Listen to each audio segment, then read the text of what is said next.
आखिर क्यों एक पिता ने अपनी ही बेटी का विवाह एक सांप से किया। एक छोटे से गांव में एक लकड़हारा और उसकी पत्नी रहते थे। उनकी कोई संतान नहीं थी। वह दोनों कई मंदिर गए और कई पूजा पाठ करवाए, परंतु फिर भी उन्हें संतान की प्राप्ति नहीं हुई। दोनों अब पूरी तरह संतान की आस छोड़ चुके थे। एक दिन लकड़हारा और उसकी पत्नी एक मंदिर में गए। भगवान की पूजा करने के बाद जब वह वापस घर की ओर लौट रहे थे, तभी अचानक उनके पैरों के पास एक सांप आकर बैठ गया। बहुत देर तक सांप को हटाने के बाद भी वह सांप वहां से नहीं गया और एक ही जगह बैठा रहा। लकड़हारे ने देखा उस सांप को चोट लगी हुई है और शरीर से खून बह रहा है। फिर वह बिना डरे बिना सोचे उस सांप को अपने घर पर ले गया और घर लाकर बड़े प्यार से उसकी पट्टी की। लकड़हारे ने उस सांप को पाल लिया और उसका अपनी संतान की तरह देखभाल करने लगा। वह उस सांप के साथ खेलता और जहां भी जाता उस सांप को अपने साथ ही रखता। लकड़हारे की पत्नी भी उस सांप को अपने बेटे जैसा ही मानती थी और उसके खाने पीने का हमेशा ध्यान रखती थी।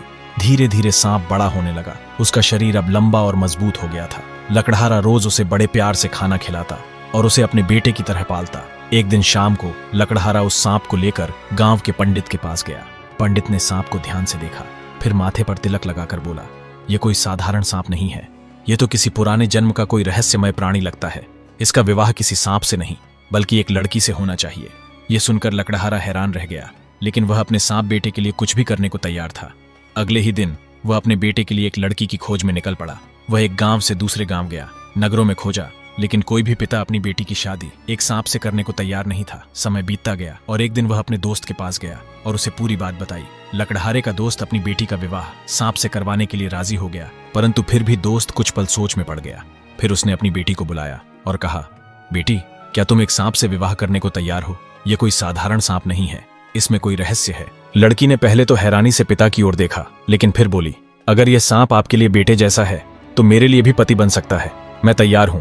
उसके बाद दोनों तरफ से हाँ होते ही लकड़हारे ने तुरंत ही शादी की तैयारी शुरू कर दी और लकड़हारे ने पूरे गांव में ऐलान कर दिया, उसकी बेटी की शादी एक सांप से होने जा रही है। सब हैरान थे, लेकिन सब जानते थे कि यह कोई साधारण सांप नहीं है, इसके पीछे कोई बड़ा रहस्य है। शादी की तैयारियां जोरों शोरों से शुरू हो गईं। सबसे पहले हल्दी की रस्म रखी गई। सुबह सुबह लकड़हारे के आंगन में एक पीले कपड़े की छांव तानी गई। उसके बाद सभी औरतें हल्दी के रस्म पूरी होने का इंतजार करने लगीं। जैसे ही डीजे पर गाना बजा, घूंघट की आड़ से दिलबर का, गांव की औरतों ने चूड़ियों की खनक और पायलों की झंकार से रात को जादुई बना दिया। सुबह सुबह जब आंगन में एक पीले कपड़े की छांव तानी गई तो जमीन पर साफ सुथरी चादर बिछा दी गई। उसके बाद सांप के मां के द्वारा हल्दी पीसी गई और सरसों का तेल साथ में रखा गया और पास में गेंदे के फूलों की माला सजा दी गई। लकड़हारा सांप को लेकर थोड़ा शर्माते हुए चौकी पर बैठ गया और उसके बाद उसकी मां ने अपने सांप बेटे को सबसे पहले हल्दी लगाई।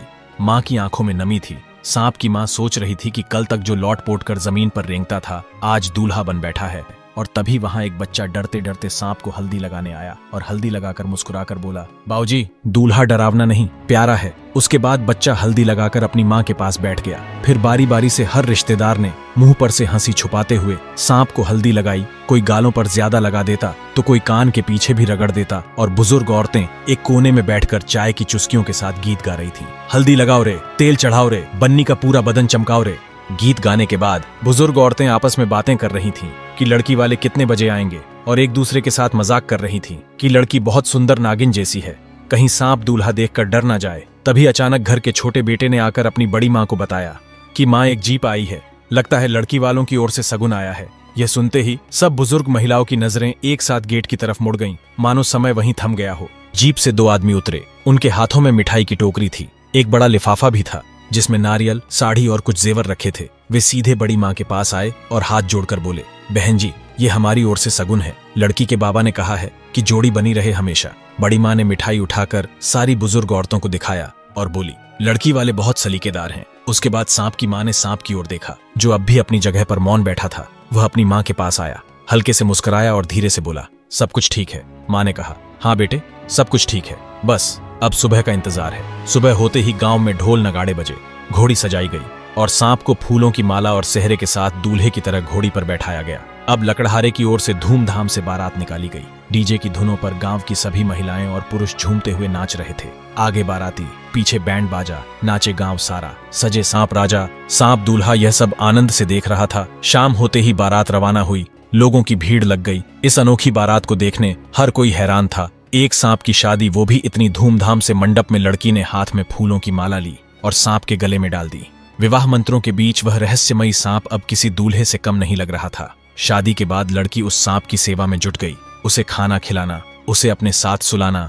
एक रात जब वह गहरी नींद में थी तो अचानक उसकी आंख खुली। उसने देखा कि सांप की जगह एक सुंदर युवक उसके पास लेटा था। डर के मारे लड़की चीखने ही वाली थी कि तभी वह युवक मुस्कुराया और बोला, डरो मत, मैं तुम्हारा पति ही हूँ जो सांप के वेश में रहता हूँ। मैं इच्छाधारी सांप हूँ। यह सुनकर लड़की बहुत खुश हुई। अगले दिन उसने यह बात लकड़हारे को बताई। पहले तो किसी को यकीन नहीं हुआ, लेकिन फिर सब मान गए। पर एक दिन लड़की ने उस सांप को इंसान में बदलते हुए देख लिया।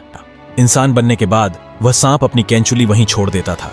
यह दृश्य देखकर लड़की और भी ज्यादा चकित और प्रसन्न हुई और थोड़ी देर बाद सांप वापस उस कैंचुली में प्रवेश कर जाता है, जिससे वह दोबारा सांप बन पाए। जैसे ही अगली बार उसका सांप पति इंसान बना तो पत्नी ने उसकी कैंचुली जला दी। इसके बाद वह सांप हमेशा के लिए इंसान बन गया। लकड़हारा और उसकी पत्नी भी अपने बेटे को इंसान के रूप में देखकर बहुत खुश हुए। फिर वह लड़का और उसकी पत्नी खुशी खुशी अपना जीवन बिताने लगे।